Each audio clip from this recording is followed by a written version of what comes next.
Good afternoon from the Home Health Track. Somewhat beautiful northwest Calgary, Alberta. Again, old man winter's been bipolar as hell this year.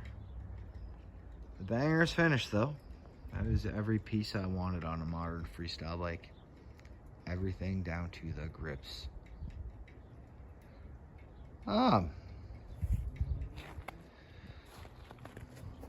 BSD grime grips. Got the new version of the Odyssey mono levers on there. Same as the GTX Pro gyro from Odyssey. Flight pads, of course, they're all bolted onto some 9.125 rise Repop classic GT two-piece freestyle bars. And of course on that we have a GT mallet stem with the Odyssey headgear that comes with the forks and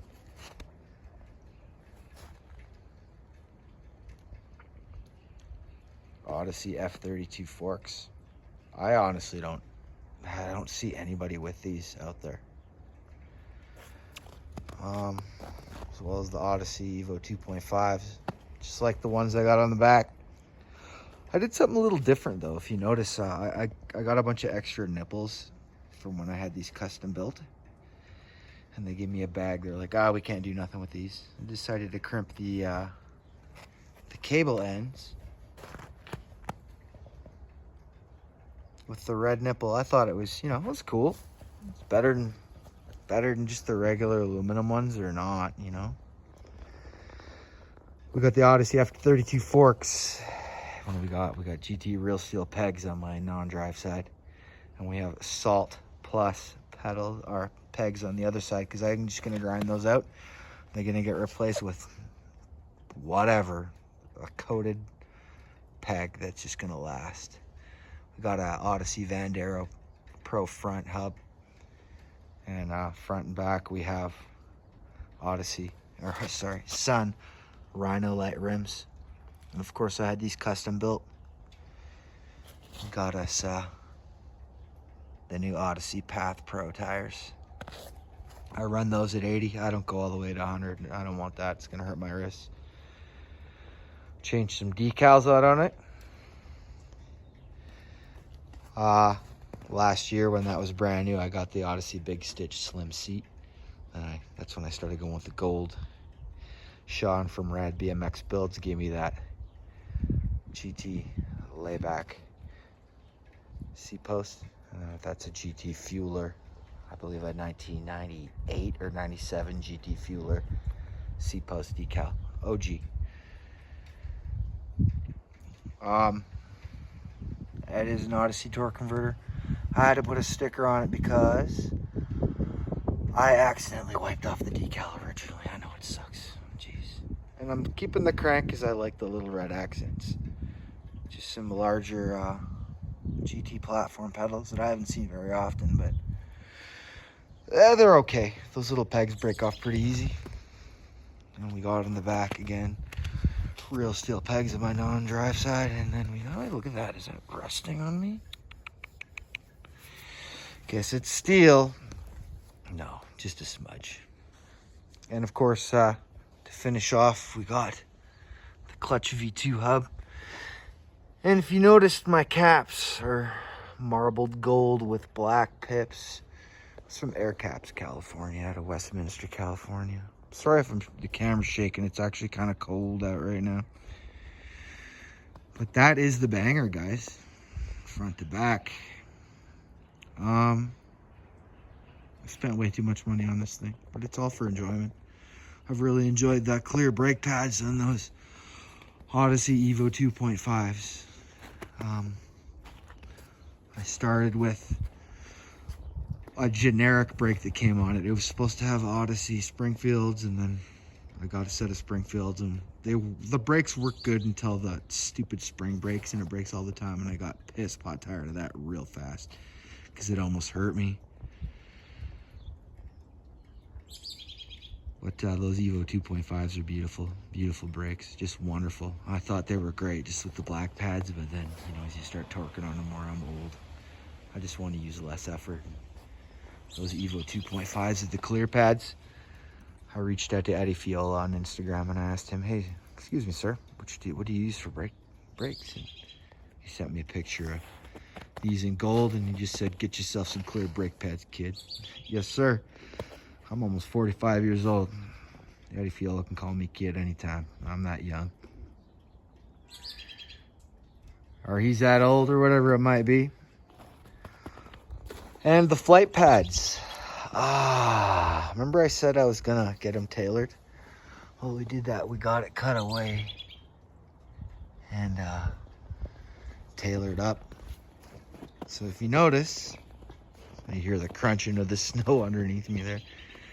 So if you notice, I got a gyro that runs on the top tube, but I still have a pad. I don't know anybody that's done that. It's pretty easy to do. Not hard to figure it out.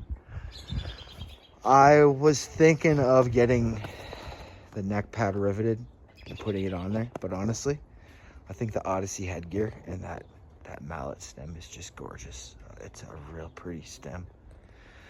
One thing I will say, even though GT's out of business, they've designed the newer mallet stem with this cutaway in the bottom, so an Odyssey gyro can fit and get another 1/4 inch pull up in there. And this is how I wanted to run the cables on my gyro. I set it up myself.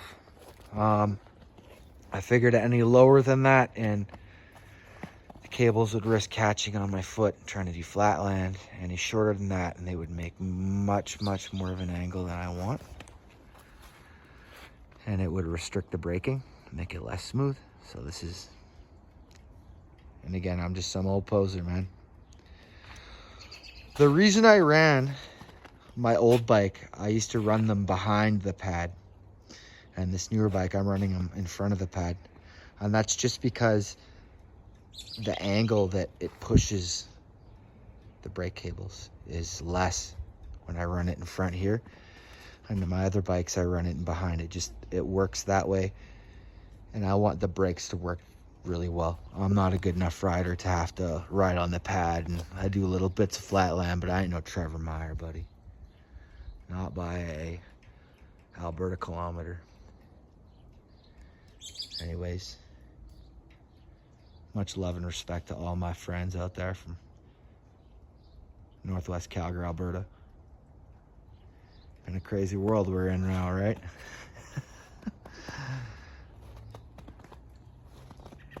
But that is the banger. And I appreciate everybody that's hung with me during the build of this bike. As uninteresting as it has been. And it is a 2021 Brian Kachinsky team signature. And this is really, look at that paint, man. It's nice. Got a rad BMX build sticker on my bike. That's the only extra. But I love that paint, man. Oh, what the heck's going on with my... That's strange. Okay, I had a weird thread there. One thing I'll say is as I worked on the bike and it came out with the black and the gold theme, even though it was like the gold is, you know, kind of flashy, I thought it was a little drab yet. And I risked, because there was already a little bit of red trim on the crank, I figured, you know what, I'm going to try this. And I'm going to go with an anodized red, specifically, not a painted, an anodized red in small bits. And it's risky because with gold or yellow and red, when you put them together, I didn't want my bike to look like a McDonald's bike, you know what I mean? So I had to use a lot of one color and very little of the other, just so it turned out well. And you know, I'm really happy with how these wheels were built. My buddy Tom from Bow Cycle and Ryan from Bow Cycle, who hooked me up with that guy to get them built, man. You guys did such a good job. Thank you so much. Awesome shop. I guess we know who I'm always going to be buying my grips brake pads, tires, and grinding pegs from, huh? Try to keep my community prosperous. But anyways, guys, that's 10 minutes of me yapping. I'm done. Thank you everybody out there who put a thumb on my videos and stuff. I really appreciate it.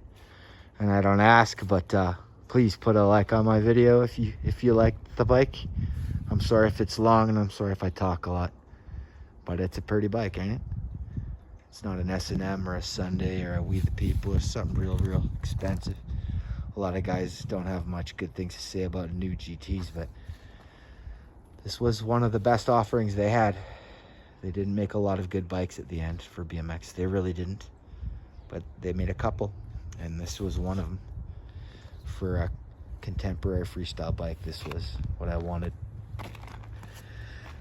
One, I'm a big GT fan, and I hadn't seen a brand new GT in a store since I was 17, until I saw that in 2023, and I bought that. Couldn't stop thinking of it because of the paint. Got me back into freestyle BMX, and